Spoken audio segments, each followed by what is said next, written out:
Hello students, good morning. बच्चों, आज हम पढ़ेंगे सांप और बाज। ये आपकी विहान पुस्तक का 17वां चैप्टर पाठ है। तो इस पाठ को निर्मल वर्मा जी ने लिखा है और इस पाठ में उन्होंने ऐसे लोगों के बारे में बताया है, जो दो तरह के लोगों के बारे में बताया है। एक तो वे लोग जो उत्साही होते हैं, यानी कि जो किसी भी काम को करने में विश्वास रखते हैं उत्साह के साथ, और दूसरे ऐसे प्रवृत्ति के लोग जो निरुत्साही होते हैं या आलसी होते हैं, जो अपनी यथास्थिति से संतुष्ट हैं, वो आगे नहीं बढ़ना चाहते हैं। ठीक है, तो इस पाठ में जैसा कि नाम है बाज और सांप, तो बाज जो है वो उत्साही लोगों का प्रतिनिधित्व करता है और सांप जो है वो निरुत्साही या आलसी लोगों का प्रतिनिधित्व करता है। तो चलिए हम शुरू करते हैं अपना पाठ पढ़ना। समुद्र के किनारे ऊंचे पर्वत की अंधेरी गुफा में एक सांप रहता था। समुद्र की तूफानी लहरें धूप में चमकती, झिलमिलाती और दिन भर पर्वत की चट्टानों से टकराती थीं। पर्वत की अंधेरी घाटियों में एक नदी भी बहती थी। अपने रास्ते पर बिखरे पत्थरों को तोड़ती, शोर मचाती हुई यह नदी बड़े जोर से समुद्र की ओर लपकती जाती थी। जिस जगह पर नदी और समुद्र का मिलाप होता था, वहाँ लहरें दूध के झाग की सी सफ़ेद दिखाई देती थीं। अपनी गुफा में बैठा हुआ सांप सब कुछ देखा करता था। लहरों का गर्जन, आकाश में छिपती हुई पहाड़ियाँ, टेढ़ी मेढ़ी बलखाती हुई नदी की गुस्से भरी आवाज़ें। वह मन ही मन खुश होता था कि इस गर्जन तर्जन के होते हुए भी वह सुखी और सुरक्षित है। उसे कोई दुख नहीं दे सकता। सबसे अलग, सबसे दूर वह अपनी गुफा का स्वामी है, न किसी से लेना न किसी से को देना। दुनिया की भाग दौड़ छीना झपटी से दूर है। सांप के लिए यही सबसे बड़ा सुख था। एक दिन एकाएक आकाश में उड़ता हुआ खून से लथपथ एक बाज सांप की उस गुफा में आ गिरा। उसकी छाती पर कितने ही जख्मों के निशान थे, पंख खून से सने थे और वह अधमरा सा जोर शोर से हाँफ रहा था। जमीन पर गिरते ही उसने एक दर्द भरी चीख मारी और पंखों को फड़फड़ाता हुआ धरती पर लौटने लगा।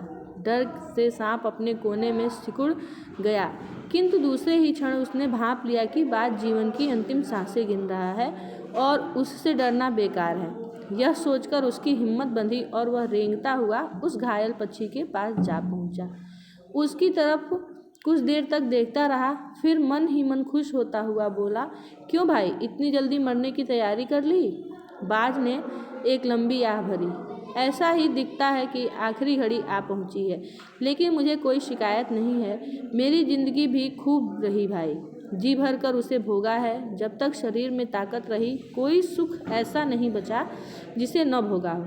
दूर दूर तक उड़ानें भरी हैं, आकाश की असीम ऊंचाइयों को अपने पंखों से नाप पाया हूँ। तो बच्चों, आप देख रहे हैं कि इस पाठ में जो है एक सांप है जो एक अंधेरी गुफा में रहता है। वो गुफा जो है समुद्र के किनारे एक पर्वत, एक पहाड़ के भीतर है वह गुफा, और अंधेरी है। वो उसी पहाड़ के नीचे से समुद्र की बह रहा है और नदी है, उसकी जो है लहरें पत्थर से टकराती हैं पहाड़ से, तो उसका जो शोर होता है, गर्जन तर्जन, वो सांप को सुनाई देता रहता है। ठीक है, और जब धूप होती है तो जल की जो है चमक, वो भी सांप देखता है। तो सांप अपनी इसी स्थिति से बहुत खुश है। वो सोचता है कि मैं यहाँ अकेले हूँ, यहाँ पे कोई नहीं है, और यहाँ पे कोई नहीं है, और सभी जो है सभी उसे किसी से उसको कुछ लेना देना नहीं है। ये सारी चीज़ें उसके लिए बहुत ही सुखदायी हैं। तो ये सारी बातें सोचकर वो संतुष्ट है। परंतु फिर तब एक दिन अचानक क्या होता है कि एक बाज जो है अचानक से एक आकाश से उड़ता हुआ एक बाज पक्षी जो है आकर के गुफा में गिर जाता है और उसके सीने पे जो है चोट लगी थी, जख्मों के निशान थे। वह बिल्कुल अधमरा सा है, जिसे देखकर सांप तो पहले तो थोड़ा डर जाता है, एक कोने में जाकर छुप जाता है, परंतु फिर वो देखता है कि वो तड़प रहा है जो बाज, तो उसको लगता है कि अब तो ये अंतिम सांसें अपनी गिन रहा है, तो इससे डरने की आवश्यकता नहीं है। और वह उसके पास जाता है, बाज के पास, और उसकी तरफ देख कर फिर बहुत मन ही मन में खुश होता है, क्योंकि बाज और सांप की दुश्मनी तो सभी जानते हैं, तो इसीलिए वो खुश होता है कि अब ये मेरा कुछ बिगाड़ नहीं सकता। तो कहता है खुश होते हुए कि अरे भाई क्यों इतनी जल्दी मरने की तैयारी कर ली।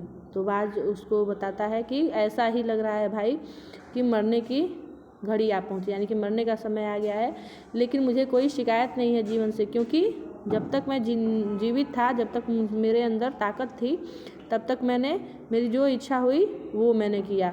दूर दूर तक उड़ानें भरी, आकाश की असीम ऊंचाइयों को नापा, ये सारे कार्य मैंने किए, इसलिए मुझे अपने मरने का कोई अफसोस नहीं है।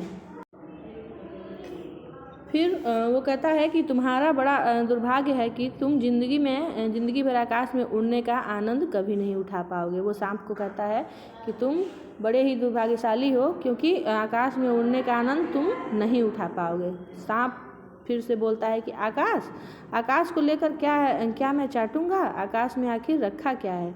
क्या मैं तुम्हारे आकाश में रेंग सकता हूँ? ना भाई, तुम्हारा आकाश तुम्हें ही मुबारक। मेरे लिए तो यह गुफा भली इतनी आरामदेह और सुरक्षित जगह और कहाँ होगी। सांप मन ही मन बाज की मूर्खता पर हंस रहा था। वह सोचने लगा कि आखिर उड़ने और रेंगने के बीच कौन सा भारी अंतर है। अंत में तो सबके भाग्य में मरना ही लिखा है। शरीर मिट्टी का है, मिट्टी में ही मिल जाएगा। तो बच्चों, सांप जो है सोचता है, जब बाज उसको कहता है कि तुम जीवन भर कभी उड़ने का सुख नहीं भोग पाओगे, तो सांप कहता है कि आकाश में ऐसा क्या रखा है, और उससे तो भला मेरी यह गुफा है जहाँ मैं आराम से और सुरक्षित रह हूँ। कि आखिर जीवन में सबको तो एक दिन मरना ही है, तो मिट्टी का शरीर मिट्टी में मिल जाएगा, तो क्यों इधर उधर हाथ पैर चलाना, बल्कि आराम से मैं यहाँ पड़ा हुआ हूँ, यही मेरे लिए बहुत बड़ी बात है। सांप ऐसा सोचता है। ठीक है, तो बच्चों आज के लिए इतना ही। आगे का पाठ हम लोग अपने अगले वीडियो में पढ़ेंगे। ठीक है, धन्यवाद बच्चों।